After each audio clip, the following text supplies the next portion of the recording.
Batchmates lang at kailan may di raw naging kaklase o kaibigan ni Congressman Terry Ridon si dating DPWH engineer Bryce Hernandez na idinadawit sa maanumalyang flood control project sa Bulacan. Tugon niya ng mambabata sa pag-post ni Senator Jinggoy Estrada sa Facebook ng yearbook photos ni Ridon at Hernandez.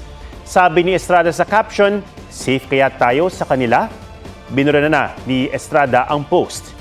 Sabi ni Ridon, magkabatch sila ni Hernandez noong grade school sa Lourdes School sa Quezon City. Pero wala raw silang ugnayan. Kukonsulta na raw si Ridon sa National Privacy Commission dahil nakita sa post ang address ng kanyang lola. Medyo nakakatawa ho na inuungkat po ni Senator Jinggoy Estrada po yung mga yearbook pictures ko noong 12 years old po ako to make a connection to Bryce Hernandez. The more important pictures would be the pictures of him with engineer Henry Alcantara, Yusek Bernardo. Those people worked with his father in the city of Manila. Si Engineer Alcantara denied knowing Senator Jinggoy, pero he was there in the birthday party of Senator Jinggoy.